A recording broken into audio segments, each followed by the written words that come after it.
देखो किन्नी एक हैरानी वाली गल है कि साडे देश दे विच पूरा भंडार कोयले दा है ते कोला इंपोर्ट हो के पूरे बाहरले देशों तो साडे देश च आया ते किन्ने पैसे बाहर जिहड़ी है साडी फॉरेन करंसी जिहड़ी चली गई जिहदा सानू देश नू नुकसान है। इस करके मैं इस बिल की सपोर्ट करदा होया मैं धन्नवाद करदा मोदी साहब दा सरकार दा कि जिन्हां ने एक अमेंडमेंट बिल लिया के एक वधिया काम कीता। Uday Pratap Singh 5 minutes very briefly say 5 minutes। धन्यवाद माननीय उपाध्यक्ष जी। मैं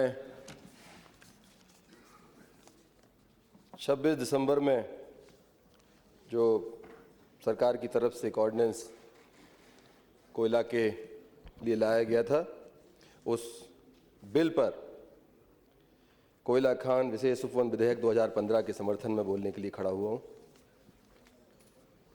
माननीय उपाध्यक्ष महोदय, इस देश में मई 2014 में जब पूरे बहुमत के साथ भारतीय जनता पार्टी और एनडीए की सरकार बनी, ये सरकार अपेक्षाओं, उम्मीदों और भविष्य की संभावनाओं की सरकार थी। हमें इस बात को कहने में गर्व है कि सदन में जो चर्चा चल रही है अभी पिछले शाम से आज तक इस विधेयक को लेकर, हमें गर्व है कि माननीय कोयला मंत्री जी ने जो ये विधेयक यहाँ पेश किया है, ई टेंडरिंग, ई ऑक्शन की व्यवस्था जो इस देश में कोल के क्षेत्र में की, इस व्यवस्था के पहले इस देश ने जो भ्रष्टाचार का दंश भोगा है, यूपीए 2 में हमने बहुत नज़दीक से यहाँ पर देखा है कि हर दिन अखबार की हेडिंग बनती थी देश में, कभी कोल के भ्रष्टाचार के नाम पर, कभी 2G के नाम पर, कभी 3G के नाम पर, कभी किसी अन्य कारण से। मैं धन्यवाद देना चाहता हूँ इस देश के प्रधानमंत्री माननीय नरेंद्र मोदी जी का, हमारे मंत्री माननीय पीयूष जी का, जिन्होंने इस देश में एक पारदर्शी व्यवस्था को सामने लाकर भारत की संप्रभुता को भी ताकतवर बनाया है और इस देश के अर्थतंत्र को भी मजबूत करने की कोशिश की। माननीय उपाध्यक्ष महोदय, हमें खुशी है, ऑर्डिनेंस के मामले में लगातार बात आ रही कि ऑर्डिनेंस के माध्यम से कोई परिवर्तन नहीं होना चाहिए, इसको नकारा जाना चाहिए। 500 बार इस ऑर्डिनेंस के पहले इस देश में, इस सदन में ऑर्डिनेंस आए तब शायद ये बात इनके जहन में नहीं आई। जब कोई महत्वपूर्ण काम करना होता है, लोकसभा नहीं चल रही होती है, देश के लाभ का, जनता के लाभ का प्रश्न होता है, तो हमेशा इस तरह के ऑर्डिनेंस आते हैं और हमें देश हित में जो ऑर्डिनेंस आया है इसके समर्थन में कतई संकोच नहीं। हमें गर्व है कि माननीय मंत्री जी ने राष्ट्र हित में एक कदम उठाया। माननीय उपाध्यक्ष जी, सन 84 के बाद इस देश में पूरे बहुमत से भारतीय जनता पार्टी की सरकार, एनडीए की हमारी सरकार बनी। स्वाभाविक रूप से लोगों को अपेक्षाएं, लोग चाहते हैं जिस भ्रष्टाचार में ये देश आकंठ डूबा हुआ था, शायद अब उस भ्रष्टाचार से मुक्ति मिलेगी और ये बिल हमारी कोयला खनिज नीति के मामले में एक मील का पत्थर साबित होगा। माननीय उपाध्यक्ष जी, इस देश में जब हमारी सर्वोच्च न्यायालय ने 204 खदानें हमारी निरस्त की, कोल का संकट बढ़ा, लगभग 5 करोड़ टन कोल की कमी इस देश को महसूस हुई, तब माननीय मंत्री जी ने, पीयूष गोयल जी ने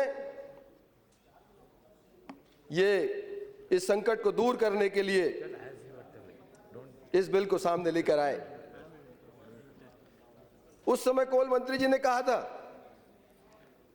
कि कोयला क्षेत्र का गैर राष्ट्रीयकरण करना नहीं है हमारा उद्देश्य, बल्कि इसमें पारदर्शिता सुनिश्चित होगी। उन्होंने यह भी कहा था कि पिछली संपर्क सरकार द्वारा कोयला क्षेत्र में किए गए नुकसान की भरपाई करने की हम कोशिश में लगे हैं, जिसमें कोल ब्लॉक मुफ्त में बांट दिए गए थे। उन्होंने कहा कि इसके साथ सरकार यह तय करेगी कि बिजली की दरें ना बढ़ें। माननीय उपाध्यक्ष जी, हमें खुशी है कि सरकार आम आदमी की चिंता करती। आज जो कोल ब्लॉक हमारे आवंटित हुए नीलामी के ऑक्शन के माध्यम से, केवल हमारे 42 कोल ब्लॉक आवंटित किए सरकार ने और 120 लाख करोड़ इस देश के विकास के लिए पैसा आया। हम कल्पना कर सकते हैं जिस दिन 204 कोल ब्लॉक की नीलामी होगी, हमारे देश के, हमारे राज्यों के पास कितना पैसा होगा। आज झारखंड, उड़ीसा, मध्य प्रदेश, छत्तीसगढ़ ऐसे राज्य हैं जहां विकास के लिए पैसे की आवश्यकता है। उपाध्यक्ष जी, मैं 2 मिनट में अपनी बात समाप्त करूंगा। इन कमजोर राज्यों को, पूर्वी राज्यों को राशि का प्रावधान इस सरकार ने किया। मैं आपके माध्यम से माननीय मंत्री जी से आग्रह करना चाहता हूं कि जो खदानों के ऑक्शन के बाद आसपास के क्षेत्र में भू अधिग्रहण की समस्या आती है, उस पर भी हमें चिंता करने की आवश्यकता है। उसमें भी कोई प्रक्रिया ऐसी हो कि खदानों की नीलामी के बाद काम जल्दी शुरू हो सके। दूसरा, माननीय उपाध्यक्ष जी, जिनको खदान आवंटित होंगी, CSR का बड़ा पैसा वहां पर क्षेत्र विकास के लिए आता है। मेरा आपके माध्यम से अनुरोध है कि वो CSR का पैसा जिस क्षेत्र में खदान चल रही, उस क्षेत्र के लोगों को उनकी बेहतरी के लिए, उनके विकास के लिए, उनका जीवन है उसको ऊपर उठाने के लिए उस काम को, उस पैसे को उस काम में लगाया जाए।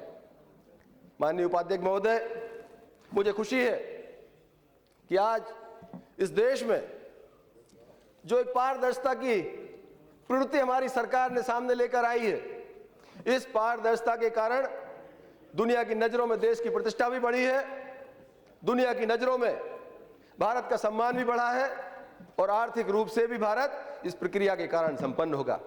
मैं अपनी बात समाप्त करूं, उसके पहले मैं कहना चाहता हूं विपक्ष के हमारे मित्रों से, मित्रों, शहर करीब है कि सूरज निकलने वाला है।